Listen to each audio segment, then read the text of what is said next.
welcome back to Halo's family, and today I am making some homemade croutons. I absolutely love homemade croutons. They're super simple to make. It adds a great touch to any salad or soup that you guys are making. I'm just going to kind of show you a little bit about what I put in them. They do hold. I just put them in a Ziploc bag when they're all done, and they hold for about 2 weeks. I'll be honest though, here at the house, they don't even last 2 weeks. The kids will just like throw a huge handful on their salad, and I don't know, it makes me feel kind of good. I try not to eat that much bread, but at least if I throw a few on my salad, it makes me feel like I'm eating kind of some bread. So anyway, guys, let's get started. So I have a baguette bread here from Costco. I actually just bought this this week. It actually comes in a pack of 2. However, we already... Oh, hello. We already ate one, so I'm gonna, and I had just like a quarter of it. I only had like this much left of the other one, so I went ahead and just cut that one up, and then I've got this one. You do not need to let the bread sit out. I know some people like to let it sit out so it gets kind of crusty and draws the moisture out, but I feel like baguette bread is already kind of hard enough.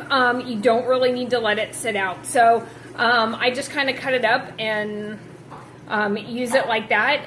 Also, if you only want to use one of them, say you just want to make croutons with one baguette, you can cut the other one up in sections of like 3 or 4, put it in a Ziploc bag, and then just freeze it. So when you're ready to use it, it's right there ready to go. So, and I've also my oven is preheating currently to 425, and I also have my cookie pan or cookie sheet, and I also put some parchment paper.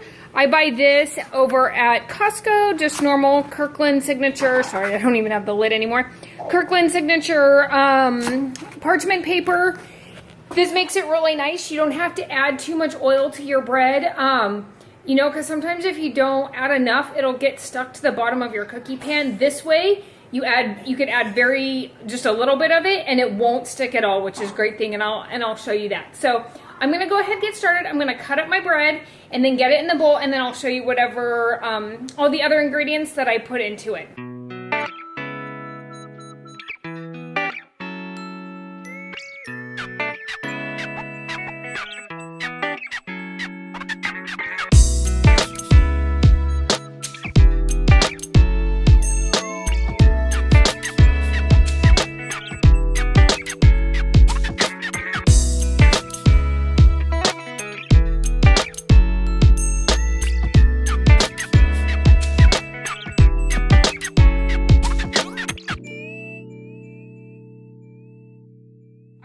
So I've cut up my bread into bite-sized pieces. I'm gonna go ahead and add my extra virgin olive oil.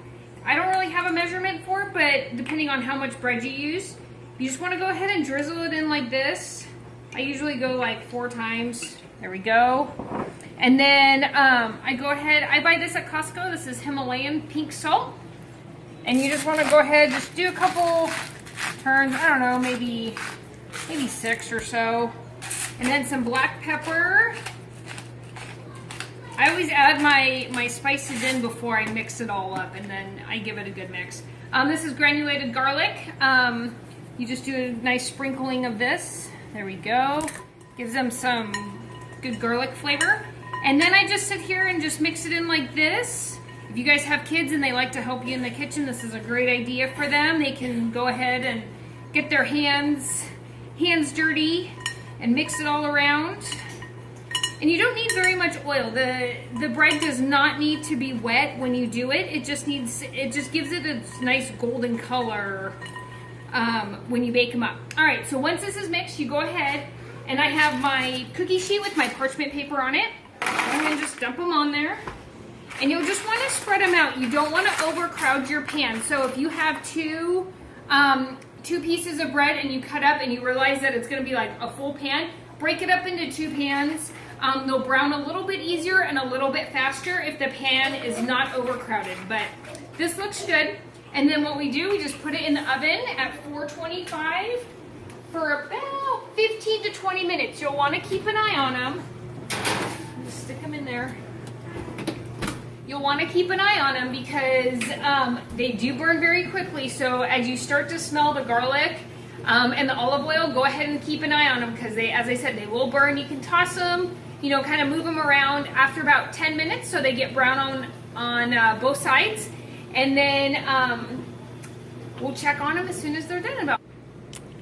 All right, guys, croutons are done. You see how nice and golden brown they are. I didn't want to make them too hard, you know, just because you want to break a tooth when you eat them. But I do like how well these ones, homemade croutons, hold up in soup. Sometimes it's nice to, you know, they don't get soggy quite so fast. But that's it. Super simple homemade croutons. Hope you guys enjoyed this video. Don't forget to like, comment, subscribe, and share down below. See you guys next time. Bye.